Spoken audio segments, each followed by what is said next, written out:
জনাব ইমরান এইচ সরকার, আপনাকে দিয়ে আলোচনা শুরু করতে চাই, কারণ আসলে বাংলাদেশে এখন যে পরিস্থিতিটা সেটার কিছুটা কৃতিত্ব বলেন দায় বলেন আপনার। কারণ গণজাগরণ মঞ্চ যে যেই শুরুর পর থেকে আমরা দেখছি যে গণজাগরণ মঞ্চের কাউন্টার হিসেবে হেফাজতে ইসলামকে মাঠে নামা হলো, তারপরে গণজাগরণ মঞ্চের গায়ে এক ধরনের নাস্তিকতার ট্যাগ লাগিয়ে দেওয়া হলো, নানাভাবে সৃষ্টি করে এই এই পরিস্থিতিটা সৃষ্টি হয়েছে। কিন্তু এখন যেটা আসলে, এখন তো আসলে একদম নিরাপত্তার প্রশ্ন, বিষয়টা একদম মানে যারা লেখালেখি করেন, যারা ব্লগে, যারা প্রগতিশীল, তাদের একদম জীবনের উপর হুমকি। এবং হুমকিটা কোন পর্যায়ে, যে বাসার ড্রয়িং রুমে আপনি নিরাপদ না, বাসায় ঢুকে হত্যা করা। আসলে এই মুহূর্তে আপনাদের চিন্তা ভাবনা বা আপনাদের করণীয় বা আপনারা কি ভাবছেন আসলে? আমি জানি যে আজকে আপনারা সবাইকে ডেকে টিএসসি তে একটা মতবিনিময় সভার আয়োজন করেছেন, সেখানে অনেকগুলো কথা নিশ্চয়ই উঠে এসেছে। একটু আপনারা কি ভাবছেন বা কি করা যেতে পারে, কি করা উচিত? হ্যাঁ, ধন্যবাদ।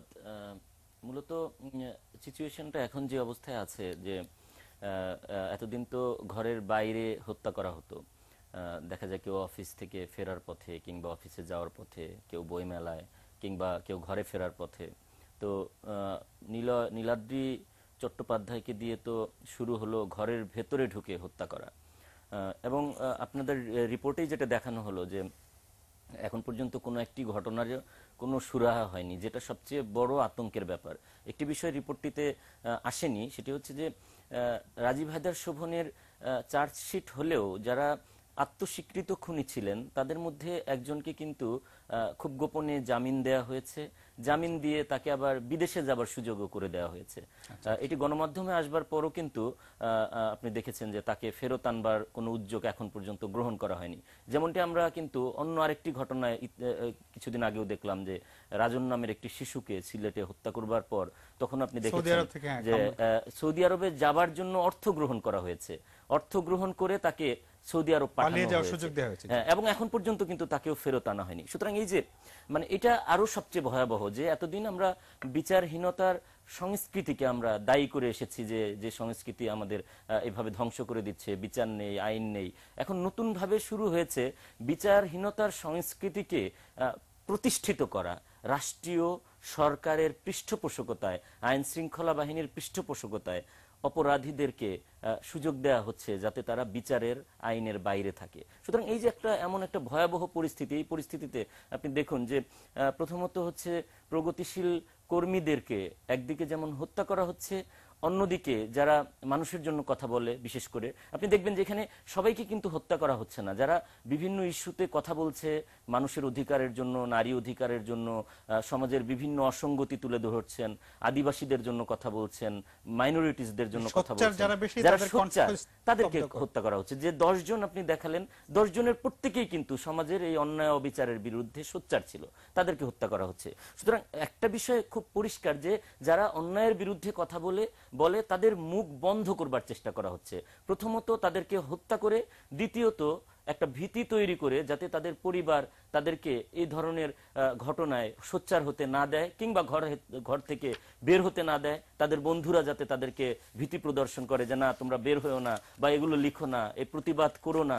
আবার অনেককে উৎসাহিত করা হচ্ছে যাতে এই দেশে না থেকে তারা বিদেশে চলে যায়। আপনি দেখেছেন নিলয় নীল একটি স্ট্যাটাস দিয়েছিল, তাকে যখন ফলো করা হচ্ছিল তখন সে পুলিশের আশ্রয় নিতে চেয়েছিল, পুলিশের কাছে সাধারণ ডায়েরি করতে গিয়েছিল। সেখানে তাকে বলা হয়েছে যে আপনি এইগুলো না করে আমার তো অনেক ঝামেলা হবে, আপনার নিরাপত্তা দিতে হবে, এই সেই, বরং আপনি চলে গেলেই তো ভালো। এই যে ব্যাপারটা দেখেন যে মানে যারা কথা বলবে তাদেরকে কোনো না কোনো উপায়ে বন্ধ করার একটা চেষ্টা, অর্থাৎ মানুষের কথা বলার অধিকার, ফ্রিডম অফ স্পিচ, সেটাকে কেড়ে নেবার চেষ্টা, সেটা চাপাতির মাধ্যমে কিংবা অন্য যে কোনো উপায়ে সেটা কেড়ে নেবার চেষ্টা। সুতরাং এটা একটা ভীতিকর একটা পরিস্থিতি তৈরি হয়েছে। আমাদের সহযোদ্ধারা যারা এসেছিলেন, বিশেষ করে যারা প্রগতিশীল বিভিন্ন রাজনৈতিক, সামাজিক, সাংস্কৃতিক সংগঠনের কর্মীরা আজকে মিটিং এসেছেন, তারাও কিন্তু অনেক কথা বলেছেন, অনেক ক্ষোভের কথা, অনেকে নানাভাবে আমাদেরকেও দায়ী করেছেন যে গণজাগরণ মঞ্চ কেন আরো শক্ত অবস্থান নিচ্ছে না এসবের বিরুদ্ধে। এসব নানান বিষয়ে কথা হয়েছে, কিন্তু সবচেয়ে বড় ব্যাপার হচ্ছে যে এখান থেকে আমাদের উত্তরণ ঘটাতে হবে। এখান থেকে আমাদের যে অন্ধকারের পথে যাত্রা শুরু হয়েছে, মানুষ ঘর থেকে বের হতে ভয় পাচ্ছে, মানুষ মায়ের পেটের ভিতরে গুলিবিদ্ধ হচ্ছে, মানুষ হত্যার পর অপরাধীদেরকে পৃষ্ঠপোষকতা করা হচ্ছে, বাইরে যাবার সুযোগ দেওয়া হচ্ছে, আইন বিচার কাজ করছে না, এই যে পরিস্থিতি, এই পরিস্থিতি থেকে উত্তরণ না হলে আমরা তো আমাদের যে অর্জন, আমাদের যে স্বাধীনতা, আমাদের 30 লক্ষ মানুষের যে আত্মদান, এটা তো সম্পূর্ণ ব্যর্থ হতে চলেছে। কেননা আমাদের গণতন্ত্র বলেন সবকিছুই ধূলিসাৎ হয়ে যাচ্ছে যদি আমরা আমাদের নিরাপত্তা এবং আমাদের বিচার যদি আমরা নিশ্চিত করতে না পারি, আইনের শাসন যদি নিশ্চিত না করতে পারি। জি, আমরা একটা ছোট্ট প্যাকেজ দেখে আমরা আপনার আলোচনায় ফিরবো। আমরা এই সাইবার ক্রাইম নিয়ে একটা প্যাকেজ কিছুক্ষণ আগে আমার রিপোর্টার আশিকুর রহমান অপু তৈরি করেছে, একটু দেখে আমরা আলোচনায় ফিরবো।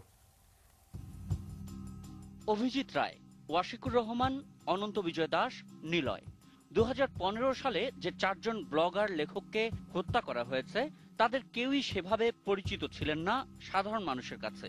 তাদের লেখার সঙ্গে পরিচয় ছিল অল্প কিছু মানুষের। তাহলে এদেরকে হত্যা করতে কেন এত উৎসাহ? অনলাইনে কিন্তু খুব অ্যাক্টিভ অনেক আগে থেকেই এই জামাতে ইসলাম, ছাত্র শিবির, হেফাজতে ইসলাম, এই জঙ্গি গোষ্ঠীগুলি কিন্তু অনলাইনে অনেক আগে থেকে অ্যাক্টিভ, এবং তারা মুক্তিযুদ্ধ নিয়ে অনেক বিভ্রান্তি তারা বিভিন্ন সময় ছড়িয়েছে, ব্লগাররা তার প্রতিবাদ করেছে। মৌলবাদীরা যে ধরনের অপপ্রচার সফলতার সাথে 60 বছর ধরে করে আসছে, 60 বছর পরে এসে যখন তরুণরা তার জবাব দেওয়া শুরু করলো খুব সায়েন্টিফিক ওয়েতে এবং খুব যুক্তিসঙ্গতভাবে, তখন কিন্তু সে দেখলো যে তার যে ভুলগুলো, যেগুলো মানুষকে সে বুঝায় এতদিন আসছে, সেগুলো ভাঙতে শুরু করছে। তখন সে কিন্তু মানে মনে করতেছে যে সে মারাত্মকভাবে আক্রান্ত হয়েছে। হত্যাকাণ্ডের আগে বিভিন্ন মাধ্যমে হুমকি দিয়ে আসলেও হত্যাকারীদের ধরতে রাষ্ট্রের কার্যত কোনো পদক্ষেপ চোখে পড়েনি। নিলয় নীলকে বলা হয়েছে আপনি বিদেশে চলে যান। তাতে বোঝা যায় যে রাষ্ট্র তাদের কোনো দায়িত্ব নিতে চায় না এবং রাষ্ট্র তাদের খুনিদের ধরার ব্যাপারে সম্পূর্ণ অনিচ্ছুক। সরকারের একজন প্রতিনিধি তথ্য উপদেষ্টা বলেছেন যে অভিজিৎ হত্যার বিচার এগুলো করতে গিয়ে সরকার নাস্তিকদের সরকার হিসেবে পরিণত হতে চায় না। এই ধরনের কথা বলার মধ্যে দিয়েই কিন্তু সরকারের অবস্থানটা প্রকাশিত হয়। অপরাধ ঘটে যাওয়ার পরেও আইন শৃঙ্খলা রক্ষাকারী বাহিনী কি করছে সেটা নিয়েও প্রশ্ন উঠে এসেছে। এমনকি হত্যার দায় স্বীকার করে ইমেল বা ইন্টারনেটে বিবৃতি দেওয়া হলেও তারা ধরা পড়ছে না। যেটি আমরা ইতিপূর্বে দেখেছি, সম্ভব হয়েছে, পার্থ বলে একটা ছেলে কলাবাগানের একটি সাইবার ক্যাফে থেকে বসে মাননীয় প্রধানমন্ত্রীকে হুমকি দিয়েছিলেন বলে একটা অভিযোগ, কিন্তু অভিযোগে মামলা হয়েছিল। সে কোন সাইবার ক্যাফে থেকে বসে এই হুমকিটা দিয়েছিল সেটা বের করা সম্ভব হয়েছিল কিভাবে? আপনি সিম্পল এই প্রশ্নটার উত্তর যদি খোঁজেন তাহলে কিন্তু ইমেল কোথা থেকে আসছে, কে আপনাকে থ্রেট দিচ্ছে, কে আপনাকে এই কথাগুলো বলছে, সেটা যদি একটা ফেক আইডি থেকেও দিয়ে থাকে, আপনি আইপি অ্যাড্রেসের মাধ্যমে কিন্তু সে কোন লোকেশন থেকে বসে আপনাকে এই থ্রেটটা দিল সেটা কিন্তু আইডেন্টিফাই করা সম্ভব। বিটিআরসি সেই কাজ করতে দক্ষ এবং সক্ষম, এবং আইন অনুযায়ী তাদের কাজটাও আসলে তাই, এই ট্র্যাকিংগুলো করা। সাইবার অপরাধ ঠেকাতে যে আইন করা হয়েছে তা নিয়েও আছে নানা প্রশ্ন।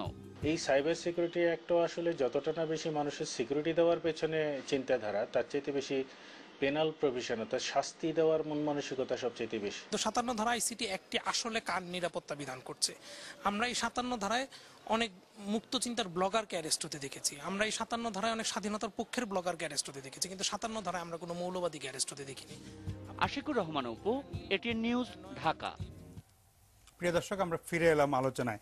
জনাব ইমরান সরকার, মাঝখানে নাইম ভাই এবং জেনারেল শিকদারের আলোচনা শুনতে শুনতে কিন্তু আমি একটু ভয় পেয়ে গেছি। বিশেষ করে জেনারেল শিকদার যেভাবে আইএসআই এবং ইন্টারন্যাশনাল লিঙ্কের সাথে বাংলাদেশকে লিঙ্ক করলেন এবং বললেন যে এটা আসলে খুব সহজে মুক্তি পাওয়ার সুযোগ নেই, ফলে আমি একটু ভয় পাচ্ছি। ভয় মানে যে ভয় পাওয়া মানে যে সব ছেড়ে ছেড়ে যাওয়া তা না, কিন্তু এবং আপনারা মাঠে এসে আন্দোলনটা করছেন। আমি যেটা বলতে চাচ্ছি আপনার কাছে যে একসময় গণজাগরণ মঞ্চের শুরুর আগে ব্লগ এবং ভার্চুয়াল অনলাইন অ্যাক্টিভিটির জগৎটা ছিল একদম আলাদা জগৎ, নির্দিষ্ট একটা জগৎ। সেটাকে আপনারা অ্যাকচুয়াল রাস্তাতেও নিয়ে এসেছেন।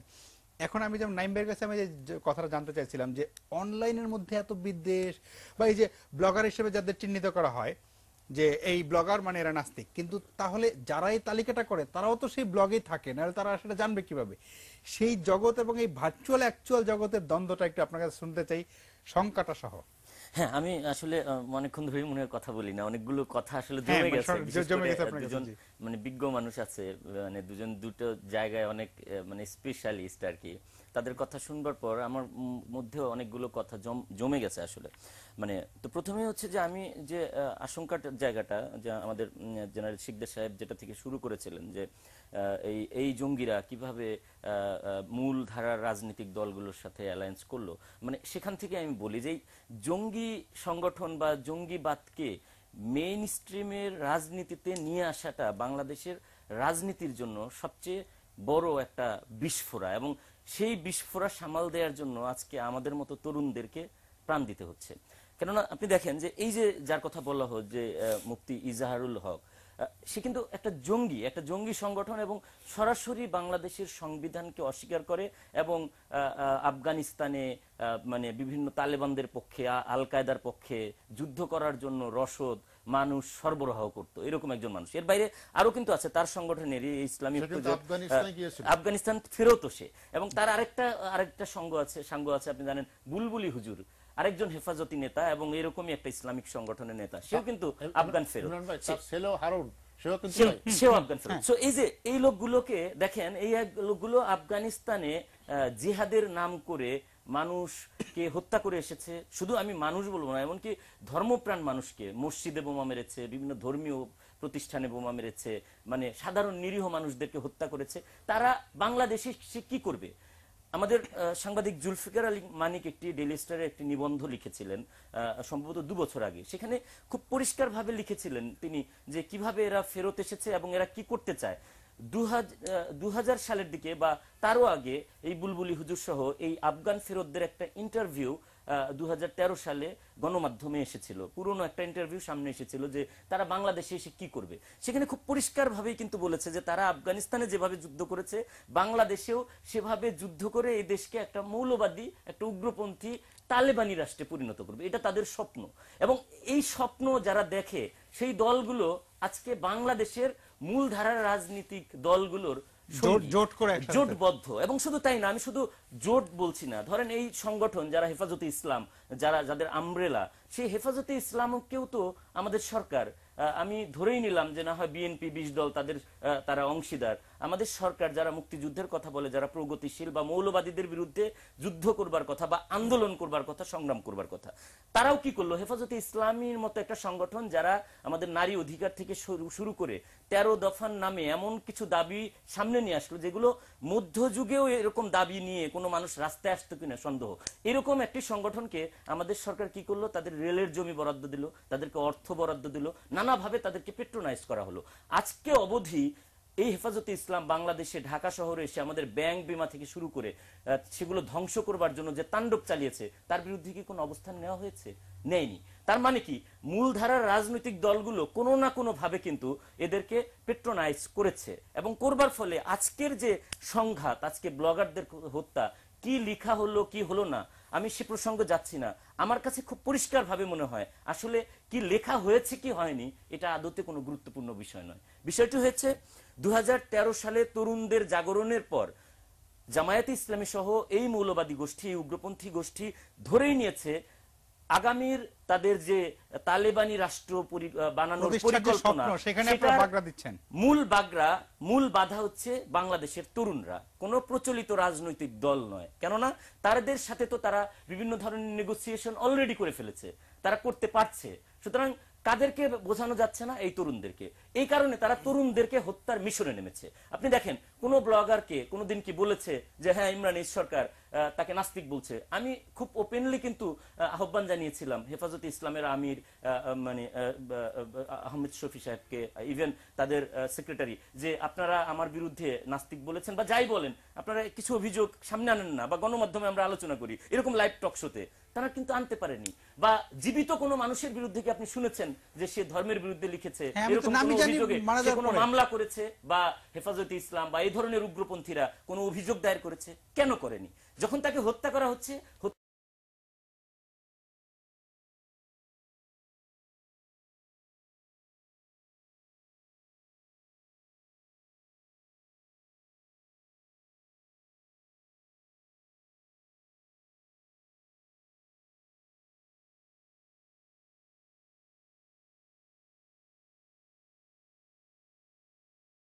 মানুষ বেঁচে থাকা অবস্থায় হতে পারে, সেটা ব্লগেও লেখা নিয়ে হতে পারে, পত্রিকা লেখা নিয়েও হতে পারে, বই লেখা নিয়েও হতে পারে, বিচারেও হতে পারে, আদালতেও তো বিচার আছে। কিন্তু আপনি হত্যা করার পর বললেন যে সে ধর্মবিদ্বেষী, এই আলোচনা কথাটা কিন্তু খুব ইম্পর্টেন্ট। এবং আমি মনে করি যে এই আলোচনা, আমাকে অনেকেই বলে যে ওদের জন্য আপনি আন্দোলন করছেন কেন? আমি বলছি যে আমি তো হত্যাকারীর বিরুদ্ধে আন্দোলন করছি। আপনি হত্যা করবার আগে অভিযোগ আনতেন যে হ্যাঁ সে কোনো জাতিগত বিদ্বেষ ছড়িয়েছে, ধর্মীয় বিদ্বেষ ছড়িয়েছে, আমরা খুব পরিষ্কারভাবে বলছি সেটা তো যে কোনো সংবিধানে মত বিদ্বেষের প্রকাশের পক্ষে স্বাধীনতার শর্ত আছে। সংবিধানে এবং আমাদের আইন, প্রচলিত আইনেই সেটা অন্যায়, সেটার বিচার আছে। তো আমি বলছি যে কোনো বিদ্বেষ ছড়িয়ে থাকলে নিশ্চয়ই সেটার বিচার হবে। শুধু ধর্ম বিদ্বেষ কেন, যে কোনো বিদ্বেষ, বিদ্বেষ মানে ঘৃণা, ঘৃণা দিয়ে কোনোদিনই ঘৃণা আপনি আরেকটা ঘৃণা দিয়ে কোনোদিনই এটা সমাধান করতে পারবেন না। অবশ্যই একটা সমাধানের জায়গা খুঁজতে হবে, সেই জায়গাটি আমরা মনে করি বিচার, আদালত, বিচার, বা যেটি আমাদের নাইমুল ইসলাম সাহেব বলেছেন যে সাংস্কৃতিক আন্দোলন, নানা ধরনের আন্দোলন, সামাজিক পরিবর্তন, সবকিছুর মধ্য দিয়ে পরিবর্তন হতে পারে। আরেকটি জায়গা আমি খুব দৃঢ়ভাবে আমি নাইমের সাথে একমত পোষণ করব, সেটি হচ্ছে যে মাদ্রাসা শিক্ষা। আমি কিভাবে এটা করা হবে, কিভাবে সমাধান করা হবে সেই প্রসঙ্গে যাচ্ছি না, তবে এটি খুব পরিষ্কার যে আপনি মাদ্রাসা শিক্ষার মতো যে একটি বৈষম্যমূলক ব্যবস্থা বাংলাদেশে ৪৪ বছর ধরে স্বাধীনতার পরেও জারি রেখেছেন, আপনি মেশিনের মতো সেখান থেকে মানুষ উৎপাদন করছেন, যার কোনো চাকরির ব্যবস্থা নাই, কাজের ব্যবস্থা নাই, এটা তো খুব স্পষ্টভাবে বাংলাদেশের সংবিধান এবং মুক্তিযুদ্ধের চেতনার পরিপন্থী। আপনি নাইম ভাই বললেন যে কেন কি বলে এতিমখানা স্কুলের সাথে হয় না কেন, আমি বলি এতিমখানা কেন লোকেদের কাছে বাড়ি বাড়ি টাকা তুলে এতিমখানা বানাতে হবে? বাংলাদেশ এই জন্য স্বাধীন হয়নি। কেন মাদ্রাসার ছাত্রদেরকে ভিক্ষা করে করে বা রাস্তায় দাঁড়িয়ে দাঁড়িয়ে টাকা তুলে তাদের রাতের খাবারের ব্যবস্থা করতে হবে, দিনের খাবারের ব্যবস্থা করতে হবে? দেশ স্বাধীন হয়েছে প্রত্যেকটা মানুষের সমান অধিকার প্রতিষ্ঠার জন্য। এটা কি সমান অধিকার? আপনি বলবেন মাদ্রাসায় জঙ্গি বানানো হচ্ছে, আপনি স্পষ্টত একটা বৈষম্য তৈরি করে রাখবেন, তাকে কোনো চাকরি দেবেন না, তাকে আপনি রাস্তায় পুশ করবেন তার জীবিকা নির্বাহের জন্য, তার টাকা তোলার জন্য, ভিক্ষা করার জন্য, তাকে আপনি কোনো মেইন স্ট্রিম কোনো সুযোগ দিবেন না। আমাকে স্কুলে পড়ার সুযোগ দিচ্ছেন, তাকে তার মাদ্রাসা চালানোর জন্য রাস্তায় রাস্তায় লোকেদের কাছে বাড়ি বাড়ি গিয়ে টাকা তুলতে হয়। আমার বাবা নিজে একজন মাদ্রাসার প্রতিষ্ঠাতা, আমি নিজে জানি সেখানে কিভাবে টাকা তোলা হয়। মাদ্রাসার ছাত্রদেরকে পুশ করা হয়। আমার বাবা একদিন বললো না এইভাবে ভিক্ষা করা যাবে না। হ্যাঁ হতে পারে একটা ভদ্র উপায়ে, যে যারা সমাজে যাদের ডোনেশন নেওয়া বা সেটা একটা, হ্যাঁ সে তাদের কাছ থেকে ডোনেশন নেওয়া যেতে পারে, বাট রাস্তায় দাঁড় করিয়ে দেবো মাদ্রাসা, এটা হবে না, সেটা উনি বন্ধ করেছেন। কিন্তু আমি সব মাদ্রাসাকে, আমি বাড়ি যেতে, আমার চরে বাড়ি, সেই বাড়ি যেতে আমি দেখি রাস্তায় রাস্তায় মাদ্রাসার ছাত্ররা দাঁড়িয়ে আছে, মাইক বাজাচ্ছে, টাকা তুলছে। কেন কেন এই বৈষম্য? স্কুলের ছাত্ররা কেন তুলছে না? আপনি এই যে বৈষম্যটা তৈরি করছেন, ইউরোপে শুধুমাত্র এই ধরনের বৈষম্যের জন্য সেখানকার মুসলিম সম্প্রদায়ের মানুষরা সেখানে ওই সিরিয়া যাচ্ছে, ইয়াদের সাথে যুদ্ধ করতে যাচ্ছে, তালেবানদের সাথে, আল কায়দার সাথে যুদ্ধ করতে, শুধুমাত্র আইডেন্টি ক্রাইসিস এবং এই বৈষম্য। কিন্তু আপনি বৈষম্য তৈরি করলে সেখানে জঙ্গিবাদ উত্থান হবে, জঙ্গি হবে তারা, সেখান থেকে সন্ত্রাসী তৈরি হবে। আপনি তাদেরকে শুধু এক ঢালাও দায়ী করলে তো হবে না। হ্যাঁ এখানে তারা ভুল করছে, আপনি ব্রিডিং গ্রাউন্ড রাখছেন, আপনি চাচ্ছেন যে এগুলো থাকুক, থেকে একটা বিভাজন থাকুক, এই বিভাজনের ফায়দা নিয়ে আপনি রাষ্ট্র ক্ষমতা দখল করবেন, ক্ষমতায় থাকবেন, তাদেরকে নানাভাবে আপনি রেলের জমি দিবেন, দিবেন, আর একজনে তার চেয়ে বেশি দিতে চাইবেন, এভাবে আপনারা ক্ষমতার পালা বদল করবেন এবং আমাদেরকে, বাংলাদেশের নাগরিকদেরকে বিপদের মুখে রাখবেন। এটা তো হতে পারে না। আরেকটা বিষয় যে এই মাদ্রাসার যে বেতন দেওয়ার তো প্রশ্ন আছেই, যে কেমনে তাদের বেতন দেওয়া হয়, প্লাস হচ্ছে যে মাদ্রাসার যে সিস্টেমটা, আমার মনে হয় যে এই সিস্টেমটা রাখবার ক্ষেত্রে, হ্যাঁ এটা উইথড্রল করবার ক্ষেত্রে, যেটা শিকদার সাহেব বললেন যে হ্যাঁ খুব ইজি না যে আমি একদম রাতারাতি এটা পরিবর্তন করে ফেলবো বা এখান থেকে আমি বের হয়ে আসবো, সেটা হয়তো সম্ভব নয়। কিন্তু নিশ্চয়ই আমাদেরকে একটা পথের দিক দিয়ে যেতে হবে, তো সেটা আমাদের আছে কিনা, সেই চেষ্টা আমাদের আছে কিনা, এটা কিন্তু গুরুত্বপূর্ণ। এবং আমি মনে করি যে এই যে মাদ্রাসা বা কওমি মাদ্রাসা বলেন, মাদ্রাসার ছাত্রদেরকে ভুলভাবে হ্যাঁ আমাদের বিরুদ্ধেও কাজে লাগানো হয়েছে, বাট তারা হয়তো জানে না যে এই আমরা যারা আন্দোলন করছি, আমরা তো এই বৈষম্যের বিরুদ্ধেই আন্দোলন করছি। সে জানছেই না আদতে আমি যে তার জন্য সংগ্রাম করছি, সে না জেনে কিন্তু আমার জন্য বিরুদ্ধে সে অস্ত্র হাতে তুলে নিচ্ছে, সে ম্যাসেজ ওই চাপাতি হাতে তুলে নিচ্ছে। কিন্তু সে যদি জানতো যে আমি তো এই বৈষম্যের বিরুদ্ধে, আমি মুক্তিযুদ্ধের চেতনার কথা বলছি, মানেই হচ্ছে একটা বৈষম্য সমাজ, যে সমাজে সবার সমান অধিকার থাকবে। এবং আমি আরেকটি কথা বলে শেষ করব যে জামায়াতে ইসলামী সহ এই গোষ্ঠীগুলো 2013 সালে যেভাবে থ্রেটেন্ড হয়, তারপরে দেখেন যেভাবে হেফাজতে ইসলাম সহ একটা উগ্রপন্থী গোষ্ঠীকে সামনে আনা হয়। আমরা কিন্তু বারবার বলে আসছি যে বাংলাদেশে যে নামে আপনি ডাকেন না কেন, আল কায়দা বলেন, আপনি আল ইসলাম বলেন, এবিটি বলেন, তারপরে কি হিজবুত তাহরির বলেন, অল দিস থিং, এগুলোর আমব্রেলা যে জামায়াতে ইসলামী, এটা কিন্তু আমরা বারবার দাবি করে এসেছি। এবং সেটা কিন্তু 2013 সালে যখন জামায়াতে ইসলামী সংগঠনটি থ্রেটেন্ড হয়েছে, তার অস্তিত্ব বিলীন হবার পথে, তখন কিন্তু এটা প্রমাণিত হয়েছে। এই মানুষগুলোর দাঁড়ানোর কোনো প্রয়োজন ছিল না অন্য ইসলামী সংগঠনগুলোর, কারণ আমরা তো যুদ্ধাপরাধীর বিচার চেয়েছি। জামায়াতে ইসলামী একটা যুদ্ধাপরাধী সংগঠন হিসেবে নিষিদ্ধ হবে, আমরা এই দাবি করেছি। কিন্তু আমরা দেখলাম বাকি সবাই রাস্তায় নেমে বাকিদেরকে তারা রাস্তায় নিয়ে আসলো। এর মাধ্যমে কিন্তু প্রমাণিত হলো তাদের যোগসূত্র। এবং আজকে আমি আরেকটি উদাহরণ দিয়ে শেষ করব যে জামায়াতে ইসলামী আমি দেখলাম যে ব্লগার নীলাদ্রি চট্টোপাধ্যায়কে হত্যার পর একটি বিবৃতি দিয়েছে।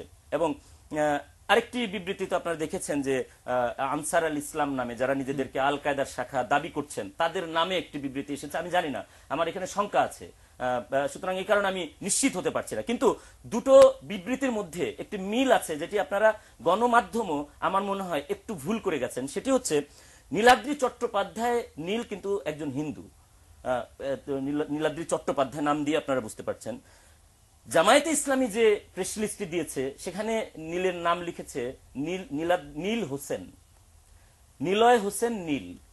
আর হেফাজ আল কায়দার নামে অর্থাৎ আনসার আল ইসলামের নামে যে বিবৃতিটি দেয়া হয়েছে সেটি হচ্ছে নিলয় চৌধুরী, সেখানেও একটি মুসলমান নাম দেয়া হয়েছে। অর্থাৎ এরা কিন্তু ধরেই নিয়েছে যাকে হত্যা করা হয়েছে সে একজন মুসলমান।